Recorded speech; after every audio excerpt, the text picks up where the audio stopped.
Hi, welcome back. I'm Meg Dendler, and we're now at Chapter 8 of Why Kimba Saved the World. I hope you're enjoying reading along with me. Chapter 8 is called The Big Black Beast. The kittens might have developed hesitations about exploring the house, but the other members of the house were still interested in them, and Mama was getting even more careless with the door. One evening, Hero and Kimba were curled up on the bed with Daddy watching TV when the door pushed open. Someone had left it unlatched just a bit, and now something else had snuck in. Kimba couldn't see what it was at first. Maybe it was just Miss Fatty Cat again. One good sniff of the air told a different story. It was that scary smell. It was the big black beast. He was in the bedroom. Hero was asleep under Daddy's arm, so she was unaware of the danger. Daddy was watching the TV and had not noticed the door open. Mama was nowhere in sight. Gathering her courage, Kimba slunk to the edge of the bed to try to peek out and see the beast, still shielded by the baseboard. But suddenly, a gigantic head as large as her whole body came to rest on the side of the bed next to her. The enormous nose flared wildly as the big black beast smelled her in return. Kimba's body went into instinctive reaction mode. Standing up as tall as she could on her very tippy toes, she arched her back up as high as it could go. The fur on every inch of her stood up too.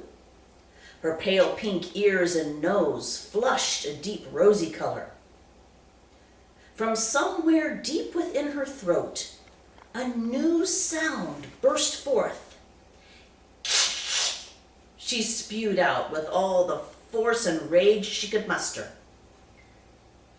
It was her first attempt at a hiss. It didn't come out very well, more like a spitty gurgle. And the big black beast was not impressed.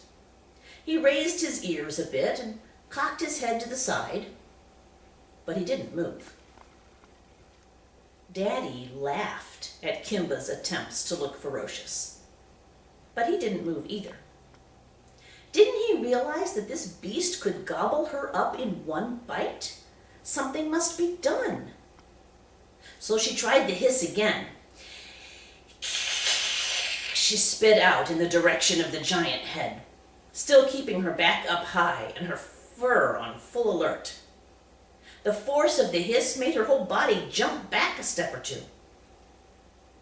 A bit better this time, but she still didn't get the reaction she wanted. The beast gave her another sniff, and then he totally surprised her. "Hello," the beast said in a deep, gruffly voice. Kimba pondered this development. That didn't sound like the voice of a beast. Suddenly he didn't seem so scary, but maybe it was a trick. She kept her distance, but her fur and her back relaxed some. "Hello," he said again. "You must be one of the new ones."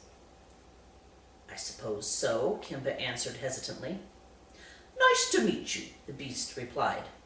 "They've been hiding you away for a long time now. You should come check out the rest of the house." "Maybe later," said Kimba. "Suit yourself," the beast said. And then he realized that Mama had come in the room and spotted him. He quickly dropped his head off the bed with a guilty look. "Oh, go lie down, Max," Mama said, annoyed.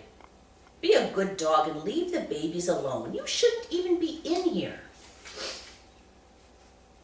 The beast slunk away from the bed, spun slowly in a circle 3 times, and clumped down onto the floor in the middle of the room. With a big, deep sigh, he curled up into a ball for a nap. Mama scooped up the still rather frazzled-looking Kimba and attempted to smooth her ruffled fur. But Kimba was not ready to settle down just yet. "Did that smelly old dog scare you?" Mama said with a chuckle. Smelly was right. Kimba kept one eye on the beast. She was still upset by his presence in their special room, and she wasn't much interested in being comforted either. Mama smoothed and kissed, but Kimba just wiggled to get free. How humiliating! She was trying to show that beast that she was a force to be reckoned with, and Mama was just treating her like a baby. Finally making it back to the bed with some dignity intact, Kimba kept her tiny tail puffed in protest. As Kimba crouched angrily on the bed, Miss Fatty Cat crept in again through a crack of the open bedroom door. She froze at the sight of the beast on the floor. The beast raised his head slowly and stared at her. In a flash, Miss Fatty Cat gave a large hiss and ran, or rather, waddled from the room. The beast seemed unimpressed, but Mama had had enough. "What a fuss," she said as she shooed the beast out of the bedroom and shut the door until it clicked. Kimba pondered this beast. He didn't seem very scary. He certainly did what Mama said without a fuss. But Miss Fatty Cat sure didn't like him.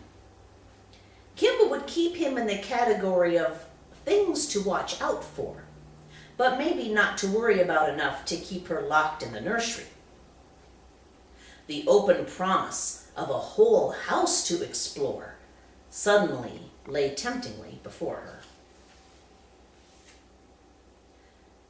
Watching this exchange from the mirror, the gray cat began to feel some hope. Doors being left open and natural kitten instincts to explore would serve him well. He would bide his time for now. He would watch and make notes, but he couldn't wait forever to start the training of Kimba and Hero. Much was expected of them. Much was needed from them, and time was growing short. That's the end of Chapter 8. I'll see you next time for Chapter 9.